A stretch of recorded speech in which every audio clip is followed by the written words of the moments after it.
Entenda nesse vídeo por que o estado de Santa Catarina é mais rico que alguns países da América do Sul e por que vem se tornando o destino preferido de famílias para morar e investir, principalmente aqui no litoral norte.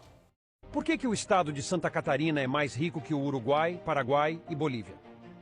Santa Catarina é um estado brasileiro da região sul, que fica entre Paraná e Rio Grande do Sul. Em 2023, seu PIB teve um crescimento de mais de 3%, crescendo mais que todo o Brasil. Se a sua economia fosse calculada em dólares, seria de quase 100 bilhões, ultrapassando o PIB de países como Uruguai, Bolívia e Paraguai. Mas por que esse estado está ficando tão rico? Para se ter essa resposta, temos que voltar aos anos de 1889, na instauração da República. Quando o Brasil se tornou república e Santa Catarina se oficializou Estado brasileiro, a economia desse lugar era voltada para o modelo de sobrevivência. As pessoas plantavam e produziam produtos apenas para seu consumo, e isso se deu até o início do século XX. Com a chegada de imigrantes alemães e italianos, são fundadas as primeiras fábricas da região. Eram indústrias têxtil e de confecções. Já a diversificação da indústria e a expansão para todas as regiões do estado intensificaram-se somente em meados do século XX. Esse estado do sul aproveitou o chamado Milagre Brasileiro, época de ouro da industrialização brasileira, e ultrapassou alguns vizinhos sul-americanos. A agroindústria se estabeleceu no oeste, baseada no sistema de parcerias com produtores rurais. A indústria de base florestal, que já era forte no Planalto Norte e Planalto Central, ficou mais moderna. A mineração de carvão no sul do estado ganhou impulso com a Segunda Guerra Mundial. A indústria têxtil e de confecções fez do Vale do Itajaí um dos maiores polos nacionais do setor. E o complexo eletrometal-mecânico tornou-se robusto nas regiões nordeste e norte do estado. Em 1950, no contexto de efervescência industrial, nasceu a Fiesc, Federação das Indústrias do Estado de Santa Catarina. Seu objetivo é promover o ambiente favorável aos negócios, age em favor da qualidade de vida e educação do trabalhador e estimula a inovação. A partir de então, o trabalho da federação foi central para a formatação do moderno Parque Industrial Catarinense. Nos anos seguintes à fundação da Fiesc, foram implantados os departamentos regionais do SESI e do SENAI, que deram suporte ao desenvolvimento da indústria.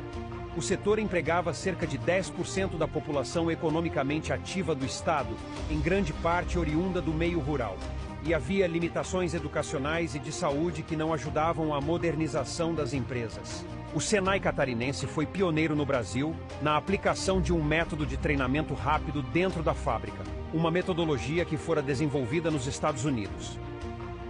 A partir de 1958, a Fiesc realizou um trabalho até então inédito, o Seminário Socioeconômico.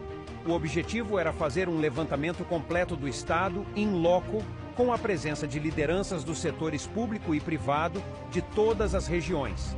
Abriu-se assim um amplo debate sobre questões sociais, de infraestrutura e de planejamento. E isso deixou Santa Catarina muito à frente dos demais estados brasileiros, na questão de emprego, moradia e qualidade de vida. Em 1960, Celso Ramos, presidente da Fiesc, se tornou governador do estado e criou um plano de metas para o governo. O plano de metas do governo foi integralmente alicerçado no Seminário Socioeconômico e foi aprovado pela Assembleia Legislativa e se tornou o primeiro orçamento plurianual do Brasil. Sua aplicação transformou o estado. Teve ano em que os investimentos em infraestrutura chegaram a consumir 55% da receita estadual. Houve intensa abertura de estradas e construção de escolas. A insuficiência energética que havia no estado foi contornada com a criação da Celesc. A disponibilidade de energia per capita elevou-se em 2,5 vezes no período. Com melhora na infraestrutura, logística e melhora dos padrões educacionais e crédito, a indústria catarinense decolou de vez, entrando em uma nova fase. Nos anos 1960, o setor cresceu a uma média anual de 8%, com alguns segmentos se destacando ainda mais.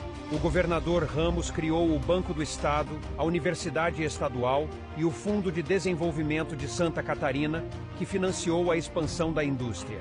Baseado na iniciativa de empreendedores locais e no ambiente favorável aos negócios, Santa Catarina diferenciou-se do modelo de industrialização nacional, que se desenvolveu graças a aportes em setores como siderurgia, indústria automotiva e petroquímica. O estado saiu de uma condição predominantemente agrícola até 1950 para se tornar industrializado. A partir dos anos 1980, entretanto, começou uma trajetória declinante, dando início ao processo que mais tarde seria chamado de desindustrialização brasileira. Década perdida nos anos 1980, abertura comercial indiscriminada nos anos 1990, crise econômica mundial nos anos 2000 e a pior recessão da história brasileira no triênio 2015-2018 debilitaram o setor industrial brasileiro. A participação da indústria brasileira no PIB caiu 11%. Em Santa Catarina, entretanto, a indústria de transformação seguiu forte, em grande parte graças ao espírito empreendedor e à capacidade de superar desafios presentes desde a experiência de seus pioneiros. Hoje em dia, a parcela na geração de riquezas totais segue na casa dos 30%, o que coloca Santa Catarina na condição de estado mais industrializado do Brasil. Somente o Amazonas registra maior participação setorial no PIB, mas o índice é distorcido pela Zona Franca de Manaus. E por isso, Santa Catarina continua se tornando um estado cada vez mais rico. Por essa diversificação industrial, o PIB de Santa Catarina chegou a 455 bilhões de reais, que dá mais de 91 bilhões de dólares, ficando muito à frente de alguns países vizinhos. E você, conhece o estado de Santa Catarina?